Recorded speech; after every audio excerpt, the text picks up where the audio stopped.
আসসালামু আলাইকুম রহমতুল্লাহ। নবম শ্রেণীর প্রিয় শিক্ষার্থীরা কেমন আছো? সবাই আশা করি ভালো আছো। নবম শ্রেণীর ষান্মাসিক মূল্যায়ন 2024 বিষয় শিল্প ও সংস্কৃতি। তো এই বিষয়টি ষান্মাসিক পরীক্ষাটি তোমাদের অনুষ্ঠিত হবে 20/7/2024 তারিখে। মূল্যায়ন প্রশ্ন উত্তর নমুনা, ঠিক আছে?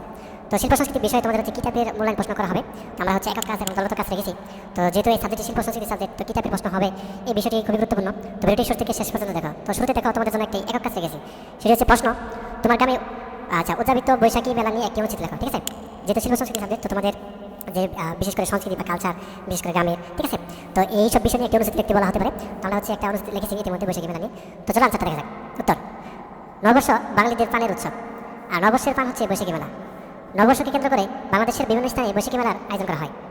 বৈশাখী মেলার প্রথম দিন শহরে ও গ্রামের বিভিন্ন স্থানে অনেক মেলা বসে। বাঙালিরা নতুন বছর আনন্দ উৎসব উদযাপন করে বৈশাখী মেলা পালনের মাধ্যমে। বৈশাখী মেলা পালন করা বাঙালিদের হাজার বছরের ঐতিহ্য। আবহমান কাল থেকে এই বৈশাখী মেলা বাঙালিরা পালন করে আসছে। বৈশাখী মেলাকে কেন্দ্র করে আয়োজন করা হয় বিভিন্ন ধরনের সাংস্কৃতিক অনুষ্ঠানের। এর মধ্যে বেশ কিছু ঐতিহ্যবাহী সাংস্কৃতিক অনুষ্ঠান হলো গরুদৌড়, নৌকা বাইচ, বলি খেল, মহিলাদের বালিশ পাচা ইত্যাদি। বৈশাখী মেলায় বসে খোলা আকাশের নিচে, গ্রামের হাট বাজারে, স্কুল কলেজের মাঠে এবং নদীর তীরে।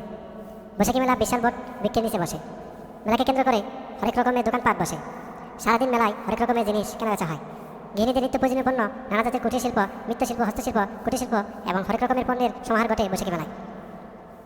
বৈশাখী মেলা আসে বাঙালিকে নতুন করে অনুপ্রাণিত করার জন্য। বৈশাখী মেলা বাঙালি সংস্কৃতির ঐতিহ্য রক্ষায় গুরুত্বপূর্ণ ভূমিকা পালন করে।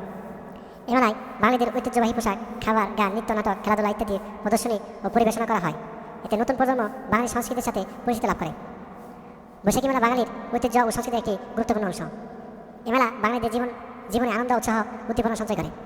তো যাক, একটি অনুষ্ঠিত লিখে ফেলাম। জাস্ট তোমার হচ্ছে যদি গ্রামের বা হচ্ছে যে কোনো বিশেষ করে বৈশাখী মেলা বা হচ্ছে তোমার নববর্ষ যে তিনটি আছে, যদি কোনো অনুষ্ঠিত লিখতে বলা হয়, ঠিক এইভাবে লিখে দেবে, তাহলে লিখিত হয়ে যাবে। ঠিক।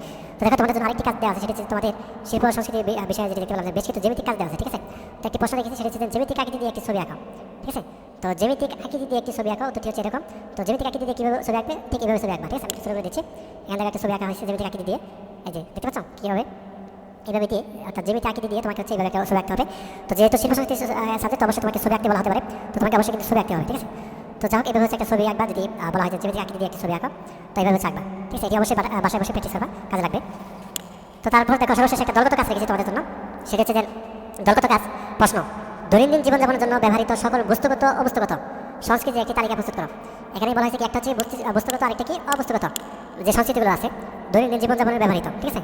বস্তুগতটা প্রথম দেখবো, তারপরে দেখবো হচ্ছে অবস্তুগত যে সংস্কৃতি, তার একটা তালিকা প্রস্তুত করতে বলা হয়েছে। এটা কিন্তু দলগত কাজ। তো এরকম ভাবে হতে পারে। তো চলো তালিকাটা দেখা যাক। তো প্রথমে দেখো, বস্তুগত সংস্কৃতির উপাদানের তালিকা নিম্নরূপ। ধারণা: দৈনন্দিন জীবনযাপনে এই বস্তুগত উপাদানগুলো ব্যবহৃত হয়, তাই এগুলো বস্তুগত সংস্কৃতির অন্তর্ভুক্ত। কোনগুলো? এটা কিন্তু দৈনন্দিন ব্যবহৃত হয়, এটা বস্তুগত। তো বস্তুগত সংস্কৃতির তালিকার মধ্যে আছে ঘরবাড়ি, আসবাবপত্র, পোশাক, তৈজসপত্র, ঠিক আছে? হাতিয়ার, যন্ত্রপাতি, যানবাহন, খাদ্যদ্রব্য, বাদ্যযন্ত্র, কৃষিকাজে ব্যবহৃত যন্ত্র ইত্যাদি। তো এগুলো কিন্তু বস্তুগত সংস্কৃতির একটা তালিকা, মানে এগুলো দৈনন্দিন ব্যবহার হয়, ঠিক আছে? তো তারপর দেখো, সর্বশেষ আমরা যেটি দেখবো যে অবস্তুগত। তো অবস্তুগত সংস্কৃতির উপাদানের ধারণা তালিকা। তো ধারণাটা কি? যেমন এই উপাদানগুলোর বস্তুগত গুণ নেই এবং এগুলো চিন্তাশীল এবং জীবনযাপনের অংশ, তাই এগুলো অবস্তুগত সংস্কৃতির অন্তর্ভুক্ত। যেমন অবস্তুগত সংস্কৃতির ধারণা কি বা হচ্ছে তালিকা, যেমন সাহিত্য, ধর্ম, দর্শন, রীতিনীতি, জ্ঞান, বিজ্ঞান, শিল্পকলা, সঙ্গীত, মূল্যবোধ, বিশ্বাস, আইন ইত্যাদি। এই সবই হচ্ছে কি অবস্তুগত, মানে এগুলো হচ্ছে কি ধরা যায় না বা ছোঁয়া যায় না, ঠিক আছে? তো আশা করি বিষয়টি বুঝতে পারছো। তো এই দুইটা তালিকা অবশ্যই শিখবা, ঠিক আছে? খুবই গুরুত্বপূর্ণ, কেন দৈনন্দিন জীবনের জন্য ব্যবহৃত সকল বস্তুগত অবস্তুগত সংস্কৃতির একটি তালিকা প্রস্তুত করো। তো এটা দলগত কাজ থাকতে পারে, খুবই গুরুত্বপূর্ণ। তো এই ছিল আজকের ক্লাস। ধন্যবাদ সবাইকে ভিডিও দেখার জন্য।